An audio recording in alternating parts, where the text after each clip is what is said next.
Hi friends, welcome back to village flavours and colours. ఈరోజు మరో కొత్త వెరైటీ వంట చేసి చూపిస్తాను. డాబా స్టైల్ జీరా రైస్ చేస్తున్నాను. చాలా సింపుల్ గా అయిపోతుంది. లైట్ మసాలాలతో చేసి చూపిస్తాను. ముందుగా మెయిన్ మనకి ఒక అరకప్పు జీలకర్ర, ఒక కప్పు క్యారెట్, ఒక కప్పు పచ్చిమిర్చి ముక్కలు, బీన్స్ ముక్కలు, ఒక చిన్న టమాటా సన్నగా కట్ చేసినవి ఒక కప్పు తీసుకోవాలి. అల్లం వెల్లుల్లి పేస్ట్ ఒక 2 టేబుల్ స్పూన్లు, ఒక ఆనియన్ చిన్నగా కట్ చేసి పెట్టుకున్నవి ఒక కప్పు కొత్తిమీర, ఒక కప్పు జీరా రైస్ కి కావలసిన బిర్యానీ మసాలా, బిర్యానీ ఆకు, చెక్క, మొగ్గ, సోంపు, మరాఠీ మొగ్గ, అంతే సింపుల్ మసాలాలు. స్టవ్ వెలిగించి కడాయి పెట్టుకొని కొంచెం ఆయిల్ అందులో వేసుకొని 2 టేబుల్ స్పూన్ల నెయ్యి వేసుకున్నాను. ఆయిల్ హీట్ అయ్యాక బిర్యానీ ఆకు, చెక్క, మొగ్గ, సోంపు, మరాఠీ మొగ్గ అన్నిటినీ ఆయిల్లో వేసుకోవాలి. వేగిపోయాయి. ముందుగా ఆనియన్ వేసుకోవాలి. ఆనియన్ కొంచెం ఫ్రై అయ్యాక పచ్చిమిర్చి ముక్కలు వేసి బాగా వేయించుకోవాలి. ఇప్పుడు టమాటా ముక్కలు వేసి బాగా కలుపుతూ వేయించుకోవాలి. బీన్స్ వేసుకొని బీన్స్ కొంచెం అలా కలుపుకొని వేగాక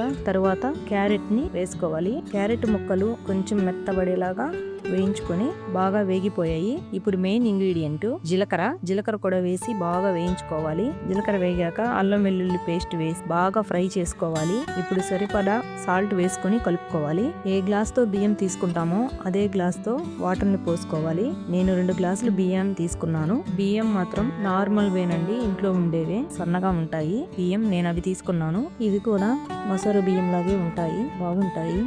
ఇప్పుడు 2 గ్లాసులు బియ్యానికి నేను 3.5 గ్లాసులు వాటర్ని పోసుకున్నాను. వాటర్ తెరలేలోపు కొంచెం సరిపడా సాల్ట్ చూసుకొని వేసుకోవాలి. ముందుగా బియ్యాన్ని కడిగి నానబెట్టుకున్నాను. ఇప్పుడు తెరులుతున్న ఇసుకలో బియ్యాన్ని మొత్తాన్ని వేసుకొని బాగా కలిపి ఉడుకుతున్నప్పుడు ఒకసారి మళ్ళీ కలుపుకోవాలి. ఇప్పుడు మూత పెట్టుకోవాలి. 5 నిమిషాలు ఆగి మూత తీసుకొని మళ్ళీ అడుగు అంటుకోకుండా కలుపుకోవాలి. మధ్యలో కొంచెం కొత్తిమీర వేసుకొని మంచిగా కలుపుకోవాలి. స్టవ్ సిమ్ లో ఉంచి మళ్ళీ ఒకసారి మూత పెట్టుకొని ఒక 5 నిమిషాలు ఆగి మూత తీసి అడుగు అంటుకోకుండా మళ్ళీ బాగా కలుపుకోవాలి. రైస్ ని కింద నుంచి పైకి కొంచెం అలా కలుపుతూ కలిపేసుకోవాలి. ఇంకా జీరా రైస్ మంచిగా పర్ఫెక్ట్ గా రెడీ అయిపోయింది. కొంచెం కొత్తిమీర వేసి కలుపుకొని దించేసాను. ఇప్పుడు ఒక ప్లేట్ లో వేసుకొని వేడిగా జీరా రైస్ ని ప్లేట్ లో వేసి కొంచెం రైతాను ముందే రెడీ చేసి పెట్టాను. రైతాను కొంచెం జీరా రైస్ లో వేసుకొని పక్కన ఉన్న ఉల్లిపాయలు నంచుకుంటూ తింటుంటే జీలకర్ర ఫ్లేవర్ మంచిగా తెలుస్తుంది. జీలకర్ర ఫ్లేవర్ ని ఆస్వాదిస్తూ తింటూ ఉంటే స్వర్గమేనండి. చూస్తుంటే మీకు నోరు ఊరిపోతుంది.